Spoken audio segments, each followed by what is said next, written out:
बरसात की एक अंधेरी रात थी। आसमान में बादल गरज रहे थे, बिजली बार बार चमक रही थी और तेज हवाएं पुराने पेड़ों को हिला रही थी। ऐसे में एक छोटे से गांव के एक कोने में एक पुराना सा मिट्टी का घर खड़ा था, टूटा फूटा, छत से पानी टपकता हुआ। उस घर में रहता था रामू, उसकी पत्नी गुड़िया और उनकी नन्ही सी प्यारी बेटी पिंकी, जिसकी उम्र बस 5 साल थी।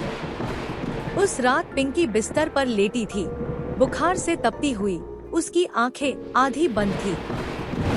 बारिश की आवाज उसे डराने लगी थी, जबकि बाकी बच्चों के लिए वो बारिश एक खेल होती है। गुड़िया एक पुराने कपड़े को पानी में भिगोकर बार बार उसके माथे पर रख रही थी। रामू बड़ी चिंता में बैठा था, उसे हर तरफ से रास्ता बंद दिखाई दे रहा था। वह समझ नहीं पा रहा था कि आखिर करे तो क्या करे।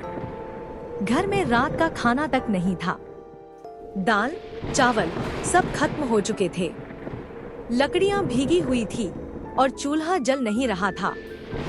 गुड़िया ने धीमी आवाज में कहा, पिंकी की तबीयत बिगड़ती जा रही है, कुछ करना होगा रामू। रामू की आंखें भर आईं, लेकिन उसने खुद को रोका।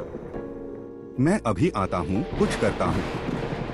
बारिश में भीगते हुए रामू दौड़ता है गांव के सेठ धर्मलाल के घर।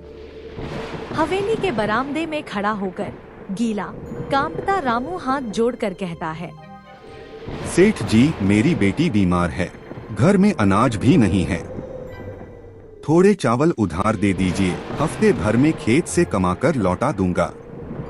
सेठ ने घड़ी देखी, फिर रामू को ऊपर से नीचे तक घूरा। अबे रामू, हर बार बारिश में ही क्यों बीमार होती है तेरी बेटी? जा यहाँ से, औरों को भीख दे देकर खुद कंगाल हो गया हूँ मैं। रामू कुछ नहीं बोला, सिर झुकाकर चल पड़ा।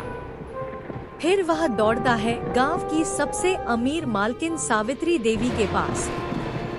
वह दरवाजे पर खड़ा होकर कहता है, मालकिन, थोड़े पैसे दे दो, बेटी की दवाई लेनी है। मैं कसम खाता हूँ मजदूरी करके लौटा दूंगा। सावित्री ने रेशमी शॉल में खुद को लपेटते हुए कहा, रामू, अभी मेरे पास छुट्टे पैसे नहीं हैं, कल आ जाना। रामू के आंसू रुक नहीं पा रहे थे, वह वहीं बैठ गया। मालकिन, मेरी बेटी कल नहीं देख पाएगी, उसे आज चाहिए। लेकिन उसने पैसा नहीं दिया, वह अंदर चली गई। उसके बाद रामू ने कसम खा ली कि कभी किसी के पास भीख नहीं मांगेगा। रामू हार नहीं मानता, वह जंगल की तरफ दौड़ता है। वहीं एक बूढ़े वैद्य बाबा नागू की झोपड़ी होती है। नागू बाबा उसकी हालत देखते ही कहते हैं, बेटा, मैं तुझे दवा देता हूँ, लेकिन इसे गर्म दूध या खिचड़ी के साथ देना जरूरी है, तभी असर करेगा। धन्यवाद बाबा। वह जंगल से सूखी लकड़ियां काटता है। बारिश में भीगते हुए, कीचड़ में गिरते संभलते हुए 50 रुपए कमाता है। उसी पैसों से वह बाजार से आधा किलो चावल, एक कटोरी दाल और एक केला खरीदता है। वह दौड़ते दौड़ते घर आता है। गुड़िया रो रही होती है।